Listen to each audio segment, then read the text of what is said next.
ሰላም ጤና ይስጥልኝ የተከበራችሁና የተወደዳችሁ የአሰብ ፕሬስ ቤተሰቦች ወቅታዊ እውነተኛና ሚዛናዊ መረጃዎችን ወደ እናንተ የሚያደርሰው አሰብ ፕሬስ ዛሬም በታላቅና እጅግ አንገብጋቢ በሆነ ሰበር መረጃ ወደ እናንተ መጥቷል። ከመረጃዎቻችን መካከል የኢትዮጵያ ሰራዊት በአፋር ግንባር በኩል ወደ አሰብ ድንበር እያደረገ ያለው መጠነ ሰፊ እንቅስቃሴ በዛሬው ዕለት ተነገረ። እንዲሁም የውስጥ መሰረቱ እየተናጋ የመጣው ህወሓት የገባበት ከፍተኛ የፍርሃትና ድባብ የአፍሪካ ሀገራትን አደራድሩኝ ያለ መማጸኑም በዛሬው ዕለት መረጃው ሾልኮ ወጥቷል። የአስመራ መሪ ኢሳያስ አፈወርቂ ስጋት ውስጥ በመውደቃቸው ግብፅን ድረሽልኝ ወይም አድኝኝ እያሉ ስለመሆኑ ከግብፅ መረጃዎች ወጥተዋል። የኢትዮጵያ ጀግንነትና የባህር በር ባለቤት የመሆን የማይቀረው ታሪካዊ ህልም መሆኑን በዛሬው ዕለት በስራት ተሰምተዋል። ክቡራትና ክቡራን የቻናላችን ቤተሰቦች እስከ ፕሮግራማችን ፍጻሜ ድረስ አብራችሁን በመቆየት እነዚህን መረጃዎች በዝርዝርና በጥልቀት ስለምናደርስ ተከታተሉን። ለቻናላችን አዲስ ሆናችሁ ካላችሁ ደግሞ ሰብስክራይብ በማድረግ እንዲሁም ቪዲዮውን ላይክ እና ሼር በማድረግ ለሌሎች አዳርሱ። የኢትዮጵያ መንግስት ባለፉት ጊዜያት ትኩረቱን በውስጥ ፖለቲካ ሂደቶች፣ የሰላም ውይይቶችና የምርጫ ጉዳዮች ላይ ያደርጉ መቆየቱ ይታወቃል። እነዚህን የቤት ስራዎች በተሳካ ሁኔታ እያጠቃለለ የመጣው የሀገሪቱ መንግስት አሁን ግን ትኩረቱን ሙሉ በሙሉ ወደ ቀይ ባህርና ወደ አሰብ ስልታዊ መስመር አዙሯል። ኢትዮጵያ ከ120 ሚሊዮን በላይ ህዝብ ይዛ በየዓመቱ ለወደብ ኪራይ በቢሊዮን የሚቆጠር ዶላር እየገበረች የምትቀጥልበት የኢኮኖሚም ሆነ የደህንነት አመክንዮ የለም። ይህንን እየተረዳ የኢትዮጵያ መንግስት የባህር በር ጥያቄ የህልውና ጉዳይ መሆኑን በመገንዘብ ፊቱን ወደ ታሪካዊና ተፈጥሯዊ የአሰብ ወደብ አቅጣጫ አዙሯል። ከታማኝ ምንጮች የሚወጡ መረጃዎች እንደሚያመላክቱት የኢትዮጵያ መከላከያ ሰራዊት በአፋር ክልል በኩል ወደ አሰብ ድንበር እጅግ እየተቃረበ ይገኛል። ይህ እንቅስቃሴ ተራ ወታደራዊ ሰልፍ ሳይሆን የሀገሪቱን ብሔራዊ ጥቅም ለማስከበር ማንኛውንም አይነት ድንገተኛ የደህንነት ስጋት ለመቀልበስ የተደረገ ስልታዊና ዝግጁነቱን እየተላበሰ እርምጃ ነው። የአፋር ህዝብ ለሀገሩ ሉዓላዊነትና ለባህር በር ጥያቄ ካለው ጽኑ አቋም ጋር ተዳምሮ የሰራዊቱ ወደ ድንበር መጠጋት በአስመራና በአካባቢው ባሉ ተቀናቃኝ ኃይሎች ላይ ከባድ የድንጋጤ ደወል ደውሏል። የኢትዮጵያ ጀግና ሰራዊት ታሪክ የሰራበት ደምና አጥንቱን የገበረበት ይዞታ ለማስከበር ያለው ቁርጠኝነት አሁንም በተግባር እየታየ ነው። ይህ በእንዲህ እንዳለ በውስጣዊ ክፍፍልና በህዝባዊ ድጋፍ ማጣት እየተዳከመ የመጣው ህወሓት የኢትዮጵያ መንግስት የወሰደውን ቆራጥ አቋምና የሰራዊቱን ስልታዊ እንቅስቃሴ ተከትሎ ከፍተኛ ፍርሃትና ድንጋጤ ውስጥ ወድቋል። ህወሓት ቀደም ሲል ከነበረው ትዕቢትና ንትርክ በስተጀርባ አሁን ህልውናው አደጋ ላይ መውደቁን ተረድቷል። በዚህም ምክንያት የያዘውን ይዞታ ለማስጠበቅና የፖለቲካ ትንፋሽ ለማግኘት ሲል ለተለያዩ የአፍሪካ ሀገራትና መሪዎች ባካቸው አስታርቁኝ፣ አደራድሩኝ የሚል የድረሱልኝ ጥሪ እያቀረበ ይገኛል።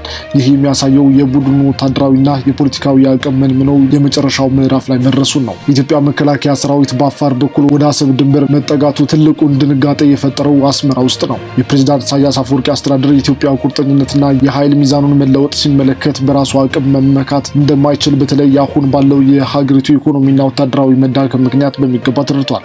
ይህን ተከትሎ ኢሳያስ አፈወርቂ ፍርሃት ውስጥ በመግባት የኢትዮጵያን ታሪካዊ ተቀናቃኝ የሆነችውን ግብፅን እባክሽ አድኝኝ ድረሽልኝ በማለት የስትራቴጂክ ጥገኝነት ጥያቄ እያቀረቡ መሆኑን ታውቋል። ግብፅ በበኩሏ ይህንን አጋጣሚ በመጠቀም የኢትዮጵያን ትኩረትን ለመበተንና የታላቁን የህዳሴ ግድብ ስራ ለማደናቀፍ ብትፈልግም የኢትዮጵያ መከላከያ ሰራዊት ግን ለማንኛውም የውጭ ጣልቃ ገብነት የማይበገርና የተሟላ ዝግጁነት ያለው መሆኑን በተደጋጋሚ ያስመስክረዋል። አሰብ መቼም ቢሆን የኢትዮጵያ የታሪክ የኢኮኖሚና የስትራቴጂክ ህልውና ምርት ናት። ይህ ጉዳይ ለብዙሃኑ ኢትዮጵያውያን ቁስልና የዘመናት ቁጭት የሆነው ያለ በቂ ምክንያት አይደለም።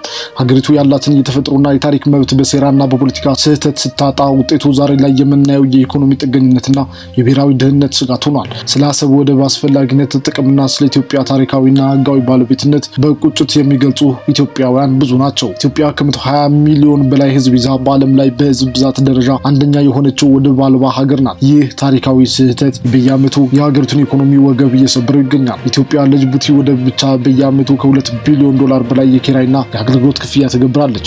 ይህ ገንዘብ ለሀገር ውስጥ ልማት፣ ለፋብሪካዎችና ለወጣቶች የስራ ዕድል መፍጠሪያ መዋል የሚችል የታላቅ ሀገር ሀብት ነው። የገቢና የውጭ ንግዳችን በሙሉ በአንድ የወደብ መስመር ላይ ብቻ የተንጠለጠለ በመሆኑ የጅቡቲ ወደብ ላይ መጠነኛ መዘጋጋት ወይም የዋጋ ጭማሪ በተደረገ ቁጥር በሀገር ውስጥ የኑሮ ውድነቱ ይገዝፋል። አሰብ በእጃችን በነበረችበት ወቅት ግን የራሳችንን ሀብት በራሳችን መመሪያ እናስተዳድር ነበር። አሰብ በካርታ ላይ የተሳለች ተራ መሬት ሳትሆን የኢትዮጵያውያን ደምና አጥንት ያረፈባት የታሪክ አካል ናት። ታላቁ ንጉስ አጼ ምኒልክ በአድዋ ጦርነት ወቅትና ከዚያ በኋላ ንጉስ ኃይለ ሥላሴ ደግሞ በዲፕሎማሲያዊ ጥረት አሰብና ምጽዋ የኢትዮጵያ ተፈጥሯዊ የባህር በሮች መሆናቸውን አስመስክረውና አስከብረው አስረክበውልናል።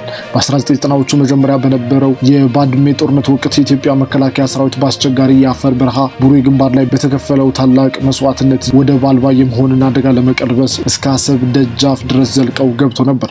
ይሁንና በወቅቱ በነበረው የፖለቲካ አመራር ውሳኔ ሰራዊቱ ወደ ኋላ እንዲያፈገፍግ መደረጉ የዘመናችን ትልቁ ቁጭት ሆኖ ይኖራል። ወደብ የሌለው ሀገር ሉዓላዊነቱ ሙሉ ሊሆን አይችልም። የባህር በር ማጣት ኢትዮጵያን ለውጭ ኃይሎች ተጽዕኖ ተጋላጭ አድርጓታል። ቀይ ባህር የዓለም ንግድና ወታደራዊ ኃይሎች የሚፎካከሩበት ቁልፍ መስመር ነው። ኢትዮጵያ በዚህ መስመር ላይ ሰፊ የባህር ጠረፍ የነበራት ታላቅ ሀገር ሆና ሳለ ዛሬ ላይ በሩቅ የምታይ ታዛቢ መሆኗ ህዝባዊ ደህንነቷን አደጋ ላይ ጥሎባታል። የባህር በር መርከቦችን በነጻነት ማሰማራትና የሀገርን ደህንነት ከርቀት መጠበቅ አለመቻል ሀገሪቱን በየብስ ላይ ብቻ የተገደበች ደካማ እንድትመስል አድርጓታል። አሰብ ወደብ የሚገኝበት አካባቢ የዲፕሎማሲና የታሪክ ባለቤቶች የአፋር ህዝቦች ናቸው። የአፋር ህዝብ በታሪክም ሆነ በባህል ከኢትዮጵያ ወንድሞቹ ጋር እንጂ ከአስመራ ጨቋኝ ስርዓት ጋር ፍጹም ትስስር የለውም። ህዝቡን ለሁለት ከፍሎ ወደብን የመንጠቅ ስራ ታሪካዊ ፍርደ ገምድልነት ነው። ዓለም አቀፍ ህጎች እንኳን ከ100 ሚሊዮን በላይ ህዝብ ያላት ታላቅ ሀገር ያለም የባህር በር ታፍና እንድትኖር አይፈቅዱም። ፍትሐዊ የተፈጥሮ ሀብት አጠቃቀም መርህ ኢትዮጵያ የቀይ ባህር ባለቤት እንድትሆን በቅድሚያ መብት ይሰጣታል። ሀገር በቀል ጀግኖችን ያቆዩትን የባህር በር የፖለቲካ ጠረጴዛ ላይ አሳፍሮ መስጠት የታሪክ ጠባሳ ነው። ዛሬ ላይ ኢትዮጵያ የምትከፍለው የኢኮኖሚና የፖለቲካ መስዋዕትነት በሙሉ አሰብን ያለ አግባብ የማጣታችን ውጤት ነው። አሰብ ለኢትዮጵያ የቅንጦት ጥያቄ ሳይሆን የህልውና የነጻነትና ታላቅነት ጥያቄ ነው። ይህ ቁጭት እሳት በኢትዮጵያውያን ልብ ውስጥ እስከቀጠለ ድረስ በዲፕሎማሲ በህግም ሆነ በተፈጥሯዊ መብት ኢትዮጵያ ወደ ቀደመው ክብሯና ወደ ባህር በር ባለቤትነቷ የምትመለስበት ታሪካዊ ቀን መምጣቱ አይቀሬ ነው። የተከበራችሁ የአሰብ ፕሬስ ተከታታዮች ታሪክ ሁልጊዜም እውነቱን ይዞ ይገሰግሳል። ኢትዮጵያ የታሪክና የጀግንነት የልዕልና ሀገር ናት። አባቶቻችን በአድዋ፣ በማይጨው፣ በካራማራና በሌሎችም በርካታ ግንባሮች ያስመሰከሩት ጀግንነት ዛሬም በልጆቻችን ደም ውስጥ ይፈሳል። ኢትዮጵያ ሰላምን ትፈልጋለች። ነገር ግን ሰላም የሚረጋገጠው ፍትሐዊ የኢኮኖሚ ተጠቃሚነትና ብሔራዊ ደህንነት ሲከበር ብቻ ነው። ለዘመናት የታረዘውና ታላቋን ሀገር ወደብ አልባ ያደረገው ይህ ፍትሐዊ ታሪክ አጥር የሚፈርስበት ጊዜ ሩቅ አይደለም። የባህር በር ባለቤት የመሆን ታሪካዊ ህልውና በጀግኖች ልጆቿ ክንድ በዲፕሎማሲያዊ ብልሃትና በመንግስት ቆራጥነት እውን መሆኑ አይቀሬ ነው። ሁኔታዎች በፍጥነት እየተቀያየሩ ነው። እኛም የአሰብ ፕሬስ በየደቂቃው የሚወጡ ትኩስ መረጃዎችን፣ ወታደራዊ ትንታኔዎችን ተከታትለን ወደ እናንተ ማድረሳችንን እንቀጥላለን። ስለተከታተላችሁን ከልብ እናመሰግናለን። ቪዲዮውን ላይክ፣ ሼርና አስተያየቶቻችሁን ደግሞ በኮሜንት መስጫው ላይ ማስቀመጥ እንዳትረሱ። የኢትዮጵያ ክብርና ጀግንነት ለዘላለም ይኑር። ቸር ሰንብቱ።